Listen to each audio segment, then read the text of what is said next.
Game Time with Boomer Esiason. This week's guest is the most powerful man in sports, NFL Commissioner Roger Goodell. Presented by Geico. Although today's guest was the son of a United States Senator from New York, he elected not to go into politics, although some may differ with that idea. After earning a degree in economics from Washington and Jefferson College in 1981, he instead decided to make his father, Charles Goodell, and his family proud by working to become commissioner of the National Football League. Amazingly, 25 years later, he succeeded Paul Tagliabue in that high-profile, high-pressure role. And since then, it's been quite the ride, to say the least. It's my pleasure to welcome in Roger Goodell, the commissioner of the NFL. Roger, good to see you, man. Thanks. Glad to be with you. I was reading your bio, and one of the interesting things, we're about the same age. I wanted to become the NFL quarterback that I became. You wanted to become, at a young age, the NFL commissioner. How does that become a dream that young? Something about it around high school years, I was truly in love with what Pete Rozelle did. I admired him so much. And he really became sort of a role model for me and career-wise. I felt like that was a way I could contribute because I didn't have the skills of Boomer and I couldn't play at that level. But I knew I wanted to contribute to this game some fashion. And when I saw Pete and followed him, I said, that's what I want to do. And so I focused myself. I studied everything he did. I got every opportunity I could understand how the business of football works. And then I just worked towards it as soon as I graduated from college. Yeah, it was amazing. Washington and Jefferson College. Yes. Now, what drew you to Washington and Jefferson College? Well, I actually was interested in playing college football, and so I was recruited there, but I also was thinking about Pitt. I decided to go for the education. It was part of that decision. I hurt my knee, and I said, listen, this is what I should do. I should follow my path to try to work for the NFL, which was really my focus. I wasn't foolish enough to think that I was going to become commissioner of the NFL. I know it's a hard job to get a hold of. I can tell you that. It's harder to get that job than it was to become an NFL quarterback. So you graduate from Washington and Jefferson, and you send letters to, at that time, there were 28 teams in the league, right? So you sent letters to all 28 teams? And I got 28 rejections. And I sent several others to, the league office, management council. I think I had 51 rejections. So 51 rejections. How do you ultimately get into the NFL then? How do you get into the NFL? Well, a little bit of it was begging right. and persistence. And I like to say there's a fine line between persistence and really going over the line. And I just kept trying to show that I was committed to doing this and that I had something to offer. I had value, and that I wasn't going away. And finally, the guy who finally offered me an internship, he said, listen, it's clear you're not going to go away. Right. So we have an internship. And he said, if you can be here tomorrow morning, we'll have an interview. Well, I was in Pittsburgh, and I said, I'll be there. So I drove all night to get there. Wow. And I got the interview. I got the internship. I also read where you were an intern for the New York Jets for a year. Yes, Did you sir. leave the league office? You started in the league office, then you went to the Jets. Once I finished my internship, which right. would have ended in January, they said, why don't you stay on? If you want to stay on as an intern, we'll keep you on. By August, the Jets intern at the time was Ron Howard, who moved to the Eagles. And they said, we need somebody to fill in here. And it was middle of August. And so I said, absolutely.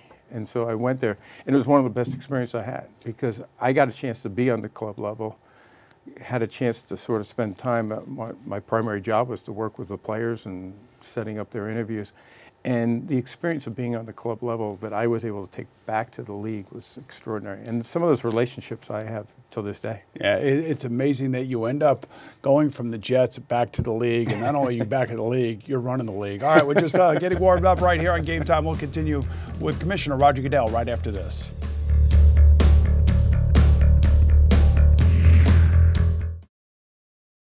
You're watching Game Time with Boomer Esiason. In October 2005, the year before Roger Goodell became commissioner, Arizona defeated San Francisco in Mexico City in the first regular season NFL game played outside the United States. Surely he noticed the 103,000 fans in attendance, and under his watch, international play has expanded considerably. And, from games in London to Mexico City, I guess the appreciation for American football and the love of American football is out there. I mean, many of us don't see it here in this country, but you see it because you travel to these games. What has the experience been like for you? We have 5 games this year, 4 in London and 1 in Mexico City. And I would tell you that every year I go back, the fans are more sophisticated. They are more serious about the game. They really now fully understand the game. And I think a lot of that's due to our games overseas, and I think also media. We're able to reach our fans now in a way we never were able to in the past. Yeah, the NFL, since I played, has grown exponentially. It's just been crazy. And I just wonder, do we ever see a full-time team over there in London? I mean, is that what's coming next? Well, I don't know if it's coming next, Boomer, but I would tell you that when you look at London, you see the quality of the fans and the number of fans. I think we have 15 million fans there. 24 million people watch us on television. The corporate base that you have there in the media business there is no question in my mind that they could support an NFL team. I think the real question still for me and others is that can we do it in a competitive way? Competitive not just to the team in London, but obviously the other 31 teams. Well, yeah, I would think so too, unless you'd have to add another team, right? I would imagine, unless you're going to move a team. Yeah, and I don't think we'll expand right now, and so that's another issue is what team would play there. But scheduling it for the regular season, I think we could work our way through. What is difficult would be the postseason, which none of us know what that'll be. Speaking of growth, the NFL Network that you are basically the father of, if you will, has exploded. And what has exploded along with it is the draft. And watching you on the draft, and especially now that you've gotten this thing moving around the country and you see how many fans are showing up to the NFL draft to hear where somebody is going to play football for the next 5 years is nothing short of a miracle. I've never seen anything like it. Could you have ever expected that? My first draft in the NFL, I think, was the year you were drafted. And I started working on the draft. That was part of my project, and I loved it. And I always believed there was potential with that draft, but I would have never imagined it would have grown like this. And, I think the first big move we made were bringing players to the draft so people could actually see their reactions. Mm-hmm. The second was moving into the prime time, and now the third is, I think, moving it around from city to city. It's become a huge event, has tremendous economic impact to the communities. But the most important thing to me, and the thing I love the most, is we're celebrating these great young players coming out of college. So we're in many ways celebrating college football, but we're also celebrating them as they realize their dream. And to be there and to be part of that moment when they get drafted, that emotion that you see out there is real. I watch you guys at your drafts, and a number of you guys get booed before the draft even starts. Yes. It's a political part of your job, and sometimes you got to make decisions that are not going to make people happy. I understand. I think most people do. But you're opening the draft. It's supposed to be an exciting day, and then here come the boos. What is that like from your perspective? It's actually fun for me in many ways because they're reacting, and they're part of it, and they have the right to do it, and that's good. I would tell you the 2 times I remember, the year we had the lockout in 2011 at Radio City, the boos were so strong I could feel it physically. Yeah. And they were expressing their frustration. They didn't want to lock out. They wanted football. And yours truly was probably in the middle of that. So I got it. And then in Philadelphia, that was quite a scene too. With to have 100,000 people, I couldn't even see that far. Right. But it was fun because, again, you're interacting with the fans and they're expressing themselves. And, that's part of, I think, what the game of football and why people love sports is to have that opportunity. Well, you know what it feels like to be a Jet quarterback when you're losing. All right, we'll be back with the most powerful man in sports after these messages.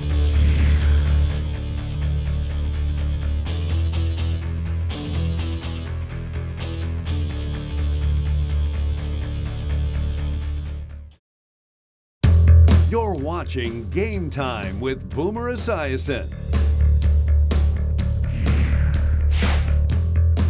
Under Roger Goodell, the NFL has done an excellent job of highlighting the accomplishments of its star players. In 2019, for instance, fans were well aware of the record-breaking feats of future Hall of Famers Tom Brady and Drew Brees, which are truly amazing, as well as the exploits of rookie sensations such as 49ers defensive end Nick Bosa. And I got to say that we do have a great group of young players in this league, as well as the Drew Brees and the Tom Bradys of the world that do represent the past.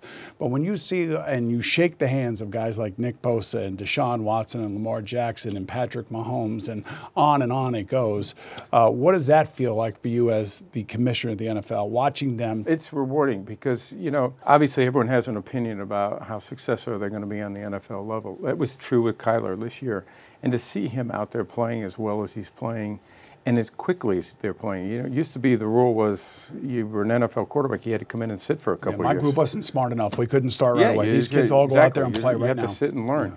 Well, these kids are going out there and they're changing the game. These guys are playing at incredible levels. And when you see that, it's rewarding to see because that's the future of the game. Right. These guys really are changing the game out there. You know, because the game is so popular and because there are so many controversial issues that you have to deal with on a daily basis, can you actually put your head on the pillow at night and fall asleep without having to worry about waking up in the middle of the night? You know, I'm so tired at the end of the day, and, you know, I stay up for every game. I love it, and it energizes me. So, yeah, I can go to sleep at night. I always worry about everything. I think of everything as competition or everything as a potential impact on the NFL. And I think that's what keeps you sharp. I think that's what keeps you on your toes. And we always focus on how do we get better. If I said to you, your job description is what? How could you explain that in one sentence? You know, to take this great American treasure, the NFL, and make it better. And, you know, that has so many aspects to it. It's the quality of the game itself, the health and safety of our players, to continue to improve that.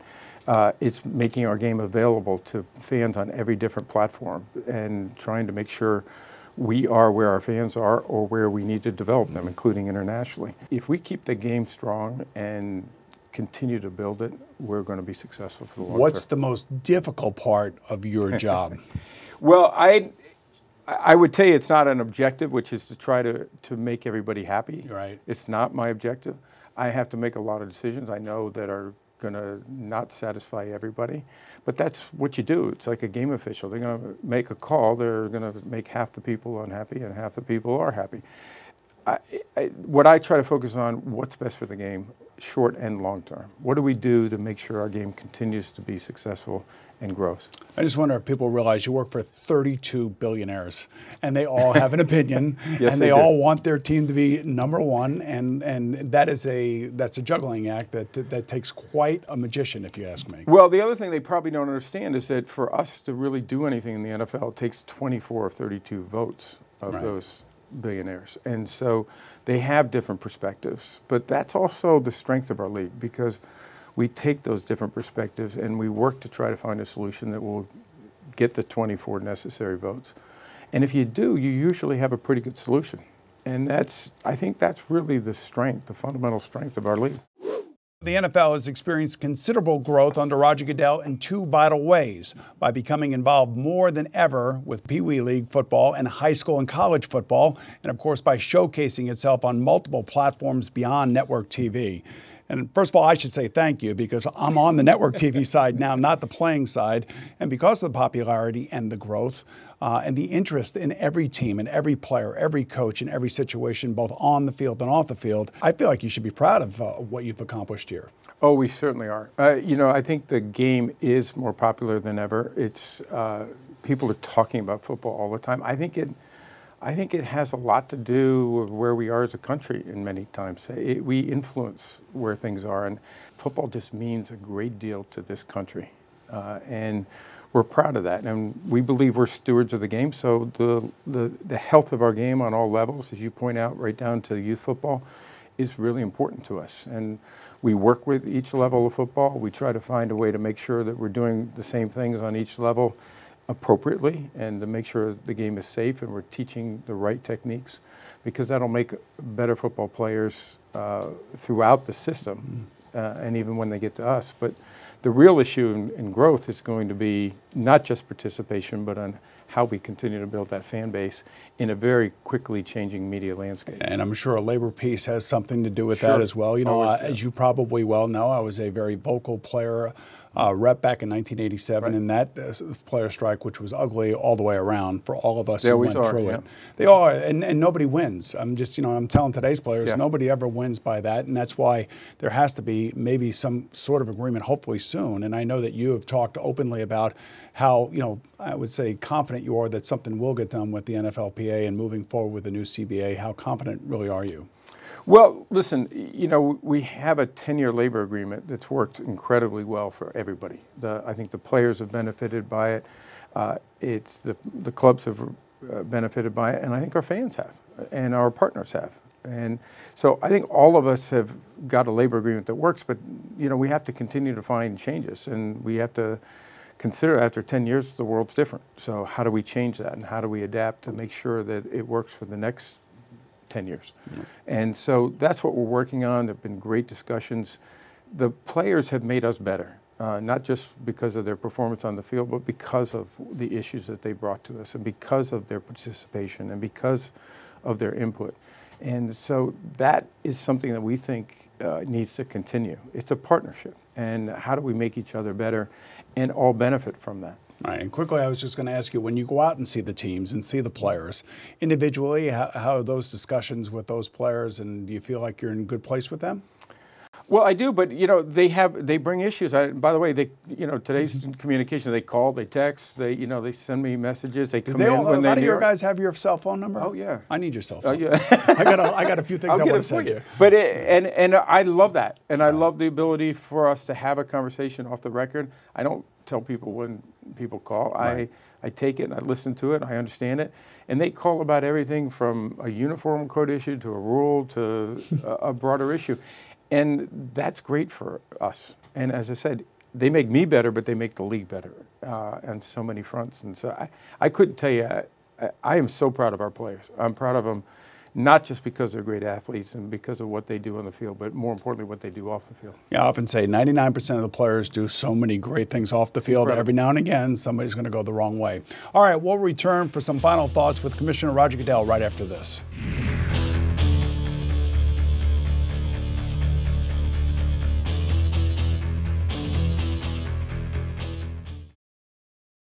Game Time with Boomer Esiason is back. We're back with Roger Goodell, whose latest contract extension as NFL commissioner runs through the 2023 season. He's often stated that the NFL has never been in a better position, like he has said right here, but certainly he has a full agenda that includes plans to continue growing the game and increasing revenues, which ultimately is your job. I mean, you're hired to protect the shield, the integrity of the game, but also grow the game. And interestingly enough, you're growing the game, and the game's moving to Las Vegas. And when I was a player, I wasn't allowed to make an appearance in Las Vegas. Right. I wasn't allowed to go on a cruise ship because of gambling and everything else. And now it's become a reality in our world and your world especially. And you have a team now moving to Vegas. With the Supreme Court decision, it's changed. It's legal. And so we have to adapt to the environment we're in. We obviously spent a great deal of time thinking about that and thinking how the world is changing and how do we fit into it. And it's a positive in many ways, which is that it allows greater engagement and different engagement between fans and the game, and that's a positive. On the negative side, you just have to make sure you protect the integrity of the game. It allows for more risks to players, to officials, to the game itself, that we want to make sure we're very careful with. So we spend a lot of time educating everybody in the NFL on an annual basis of what to do and what not to do. Just wondering if you ever consulted with Gary Bettman, because they have the Las Vegas, nights out there, and they've been going for a couple of years and been very successful. Yeah, Gary and I talked about it before actually the team started in Las Vegas a couple of years ago, and he was very positive about the market and very positive about us entering the market. And the early indications are that team is going to just be incredibly successful in Las Vegas. It's going to be incredibly successful there. But do you ever worry about cities like Oakland and, what the Oakland Raiders mean to that city and what maybe the Rams meant to St. Louis before Stan Kroenke took them out to L.A.? I mean, how does that make you feel about the other side of it? Listen, a relocation is never good. I'll remind you that the Rams actually started in Los Angeles, so you're bringing them home. But, a relocation and that disenfranchising of the fans and the team is not a positive thing, and it's difficult.